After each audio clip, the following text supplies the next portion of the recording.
Olá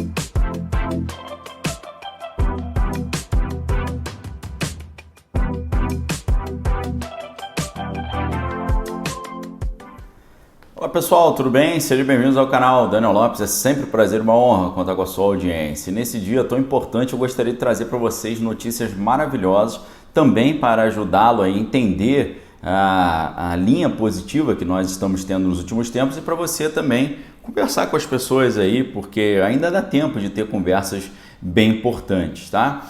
Uma das grandes críticas que tem sido feita pelo pessoal do Quanto Pior Melhor é que essa redução, por exemplo, dos impostos relacionados aos combustíveis faria com que faltasse dinheiro para poder arcar com despesas tão importantes como as despesas de educação e de saúde. Só que eles não contavam com uma performance maravilhosa das empresas estatais que estão entregando para a União muitos dividendos e também devolvendo às vezes até valores que estavam ali ainda bloqueados, e isso deu uma folga para que a atual gestão pudesse fazer os investimentos tão importantes que precisavam ser feitos nesse ano. Só para você ter uma ideia, o BNDES ele confirmou a devolução antecipada de mais 45 bilhões de dívida que ele tinha com a União. O pagamento em duas parcelas foi um acordo aí com o Ministério da Economia. Isso é uma coisa maravilhosa. Por quê? Com esse pré-pagamento de 69 bilhões em duas parcelas, era o que faltava ali para saldar um valor que tinha sido considerado irregular, que foi repassado para o BNDES lá no período de 2008 a 2014, quando o Banco de Fomento recebeu 440 bilhões em valores nominais com as chamadas políticas anticíclicas contra, naquela época, a crise financeira internacional. O TCU ele considerou parte desses aportes irregular no início de 2021 e determinou que a dívida fosse quitada de forma antecipada. Estava tendo aí uma espécie de disputa aí entre a gestão atual e o BNDES. Eles estavam querendo atrasar um pouco aí o pagamento, mas depois de uma decisão aí sobre a irregularidade desses aportes, aportes esses que não só foram feitos no BNDES, mas também em outros bancos públicos, como a Caixa e o Banco do Brasil, o Ministério da Economia estava com uma expectativa de receber até 100 bilhões. Deve receber, somando tudo, cerca de 90 e poucos bilhões. O que significa isso?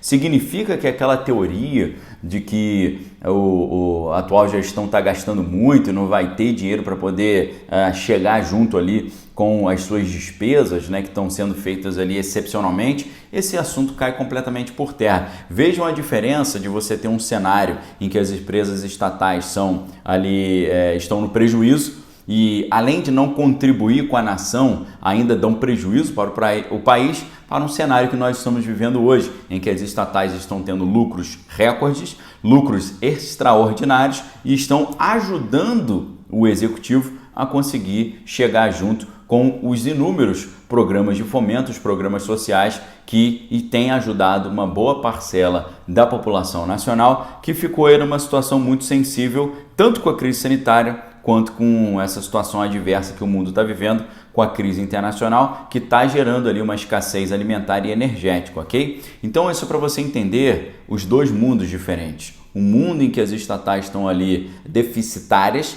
e precisam de ajuda do governo, para um mundo em que as estatais estão superavitárias e, na verdade, ajudam o país a progredir, ok? Só para a gente lembrar, por exemplo, matéria lá de julho de 2022. Lembrando que tudo que eu estou citando aqui para vocês, as matérias ficam aqui embaixo, no primeiro comentário fixado, para você poder ler, entender e conversar com seus amigos, parentes, familiares e compartilhar esse conteúdo, se tornando um verdadeiro agente de transformação na nossa sociedade. Vejam só, aqui embaixo também, lembrando, né, tem um botãozinho para você dar o like. Quando você dá o like, a plataforma entende que você está gostando do conteúdo, e também tem um botãozinho aí do sininho das notificações para você receber todas as novidades aqui no canal Daniel Lopes. E se Deus quiser, hoje eu vou trazer muitas novidades positivas para vocês. Lembrem, em julho, quando a Petrobras ali ajudou muito a atual gestão, quando anunciou o pagamento antecipado de dividendos ao Tesouro Federal depois de um pedido, tá? O que acontece? Com esses valores que a própria Petrobras estava pagando, ficou sobrando dinheiro para conseguir saldar todos os benefícios sociais que estavam sendo pagos, né? Que nessa época estava somando ali cerca de 41 bilhões de reais. Com esse pagamento antecipado pela Petrobras, ficou tranquilo de fazer isso. E é muito importante você ver como as coisas são estranhas, né?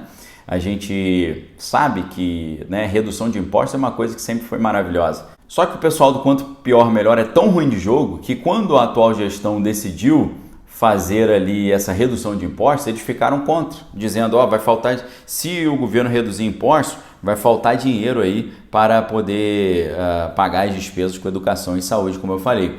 Só que só o que essas estatais estão pagando de lucro extraordinário, de dividendos antecipados, consegue saldar isso tudo.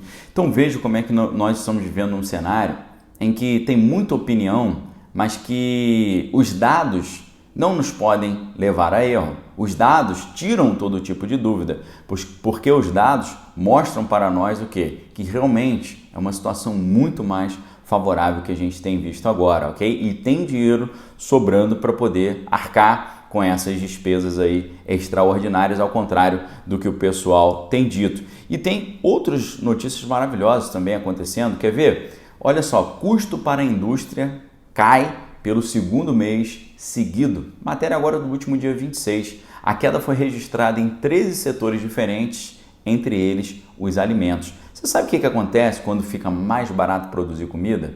O que acontece é que a comida chega mais barata no supermercado. Esse cálculo não foi feito pelo Ministério da Economia, nem pela atual gestão. O cálculo foi feito pelo Instituto Brasileiro de Geografia e Estatística, o IBGE. Mostrou que caiu 1,96% de agosto para setembro o gasto da produção da indústria. É o segundo mês seguido de queda desse indicador, que é o Índice de Preço ao Produtor, o IPP. Ele mede a variação de custo para a indústria. Em termos históricos, né, a última vez que houve 2 meses consecutivos de queda do IPP foi entre junho e julho de 2019, num cenário antes da crise sanitária. Ou seja, nós estamos vendo uma situação que só aconteceu antes da crise sanitária, de 2 meses seguidos de queda desse IPP, que é o Índice de Preço para a Produção, né? De acordo com o IBGE, esse índice, o IPP, ele acompanha a mudança nos preços de venda recebido pelos produtores domésticos de bens e serviços e a evolução ao longo do tempo, mostrando ali as tendências inflacionárias no curto prazo. Em relação ao bimestre, para você ter ideia, o custo da indústria nesse bimestre caiu 4,94%, tá? No bimestre, 2 meses. No acumulado do ano, o indicador ele teve uma alta aí de 5,87%, mas a queda dos preços de agosto e setembro fez o índice diminuir do pico do ano, os 11,3% registrados em julho, ou seja, a inflação do preço da indústria foi praticamente cortada pela metade. Você tem noção que o preço que a indústria estava pagando para produzir caiu pela metade? Isso é uma notícia maravilhosa, é uma notícia sem precedente, uma notícia que eu tenho certeza que você não vai ver em qualquer lugar, porque o pessoal não sabe dessas coisas, não mostra. Eu mostro e deixo os links aqui embaixo, no primeiro comentário fixado. E o mais legal é que entre as atividades com queda, a gente teve ali a fabricação de derivados de petróleo e biocombustíveis com a maior redução. Olha que maravilha. Você sabe, aqui no canal da Daniel Lopes a gente já explicou para você, quando o combustível cai, o transporte das mercadorias fica mais barato. Se o transporte fica mais barato, o produto chega mais barato lá na frente para o consumidor. Olha que situação maravilhosa. Queda de 6,79%. A segunda posição ficou com a produção química, caiu 6,20%. E a lista contém outros 11 segmentos, dentre eles alimentos, caiu 1,13%. Indústria da transformação, 1,86% de queda. Metalurgia, 3,77% de queda. E extração, 3,82% de queda. Além disso, 2 grandes categorias econômicas também tiveram retração no custo de produção. Bens intermediários com 2,42% de queda e bens de consumo com 1,66% de queda. Maravilhosa a notícia, dados mostrando que a situação hoje é muito melhor do que havia tempos atrás. O que você achou dessa matéria aqui, desses conteúdos? Você já tinha ouvido falar disso em algum outro lugar? Deixe seu comentário aqui embaixo. Forte abraço, fique com Deus, examine todas as coisas e retém que é bom. Valeu!